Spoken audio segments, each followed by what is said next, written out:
जमशेदपुर के बिष्टुपुर थाना क्षेत्र से जुड़ी अगली खबर, जहां पर पुलिस के सामने हुई चाकूबाजी मामले में हिमांशु नामक युवक की मौत हो गई और जबकि दूसरा का कोलकाता में इलाज चल रहा है और उसकी स्थिति फिलहाल नाजुक बनी हुई है।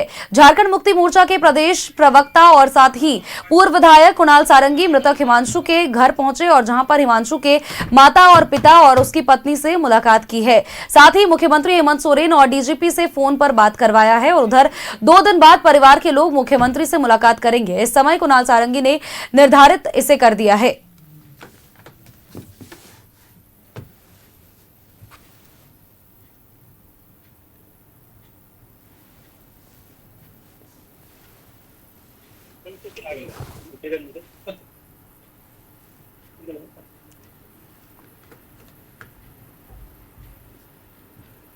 संस हत्या है, बल्कि बहुत दुर्भाग्यपूर्ण है और शहर के अमन चैन को लेकर जो एक बड़ी चुनौती आज प्रशासन के सामने इन अपराधियों ने दी है, इसको भी दर्शाता है। अभी परिवार के लोगों से, उनकी युवक की धर्मपत्नी से, पिता से हम लोगों ने मुलाकात की। मैंने माननीय मुख्यमंत्री महोदय की और डीजीपी की बात भी कराई उन लोगों से, और दोनों इस विषय को लेकर बहुत ही गंभीर हैं। जमशेदपुर इस विषय को लेकर एसएसपी से भी बात हुई है।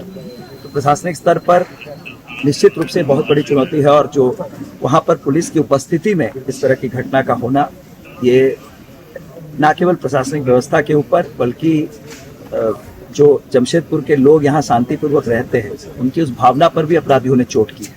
ये और खबर पर अपडेट्स के साथ सहयोगी प्रभात हमारे साथ जुड़ चुके हैं। प्रभात का रुख करेंगे। प्रभात, हिमांशु हत्याकांड से जुड़ा ये पूरा मामला रहा है और ये मामला अब तूल पकड़ता जा रहा है, जहां एक तरफ मुख्यमंत्री से बातचीत की गई है कॉल पर और दूसरी तरफ 2 दिनों के बाद मुख्यमंत्री से मुलाकात होगी हिमांशु के परिजनों की। तो इधर कोल्हान के एडीजी मनोज कौशिक भी जमशेदपुर पहुंचे हैं और बैठक का दौर लगातार जारी है। बिल्कुल सोनल, देखिए अभी जो एडीजी है, कोल्हान के एडीजी मनोज कौशिक जी आज जमशेदपुर कार्यालय पहुंचे थे और सीनियर एसपी, सिटी एसपी और तमाम जो थाना प्रभारी के साथ में बैठक की है। और बैठक करने के बाद जो मीडिया से बातचीत में उन्होंने कहा कि बहुत दुखद घटना है जिस तरीके से ये घटना घटी है। कहीं ना कहीं वो माना बात को कि जिस तरीके से हत्या को अंजाम दिया गया, जिस तरीके से पुलिस ट्रेन से निकालकर अपराधियों ने हिमांशु को चाकू से मारकर घायल कर दिए थे। साथ ही साथ जो प्रत्युष आनंद है वो भी बहुत गंभीर रूप से घायल है, जिसका कोलकाता में इलाज चल रहा है। तो कहीं ना कहीं माना है, वो उन्होंने भी माना कि पुलिस की कहीं ना कहीं चूक है। हालांकि उन्हें साफ तौर पे कहा जो भी इस पे कल्पित है, जितने भी अपराधी है, उनको उनकी गिरफ्तारी सुनिश्चित की जाएगी। अभी फिलहाल 3 लोगों को गिरफ्तार किया गया है और उसको गिरफ्तार के बाद उसको रिमांड पर लेके और फर्दर पूछताछ की जाएगी। अब मैं बता दूं सुनिए कि जिस तरीके से घटना 27 तारीख को हुई थी, डीडी जो बार है, वहाँ बार में 2 गुटों के बीच में आपस में मारपीट होती है। मारपीट होने के बाद बार के अंदर मामला शांत हो जाता है। जो बाउंसर है उसे बाहर निकाल देते हैं और बाहर निकालने के बाद दोनों ही गुट के लोग जो है आपस में बात करके जाने लगते हैं।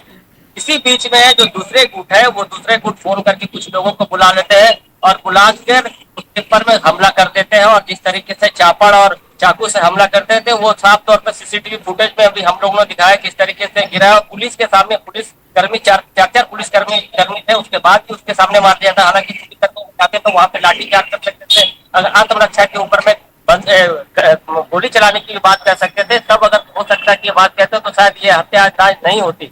लेकिन कहीं ना कहीं पुलिस ने भी एक्सेप्ट किया कि गलती है।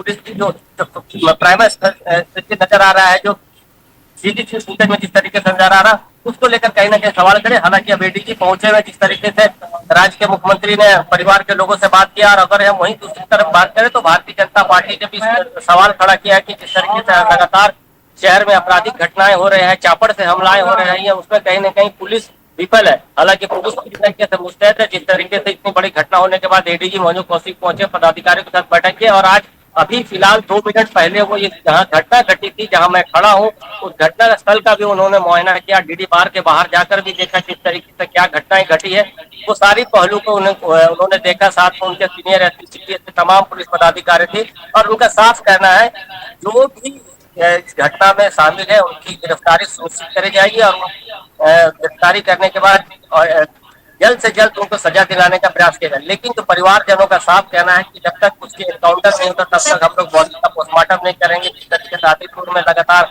जो कर्मी सेना के कार्यकर्ता है, आम लोग हैं, उनके परिवार के लोगों से मिलने पहुंच रहे हैं लगातार। कई बड़े नेता अभी कुछ देर बाद लगभग 5:30 बजे पूर्व मुख्यमंत्री अर्जुन मुंडा उनके परिवार के पास पहुंचेंगे। तो लगातार लोग पहुंच रहे हैं उनके परिवार। इस तरह की घटना घटी है, पूरे शहर को कहीं ना कहीं झकझोर के रख दिया है।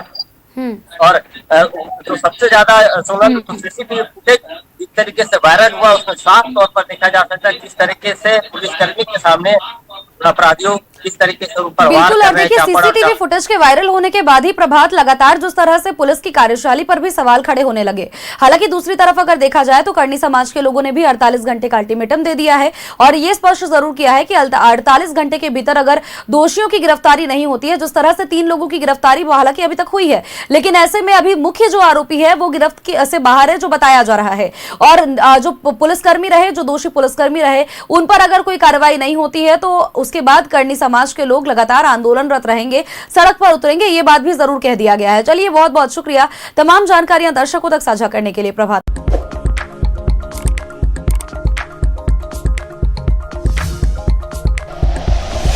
Like and share videos, subscribe करें हमारा चैनल और प्रेस करें बेल आइकॉन। News 11 भारत, सच है तो दिखेगा।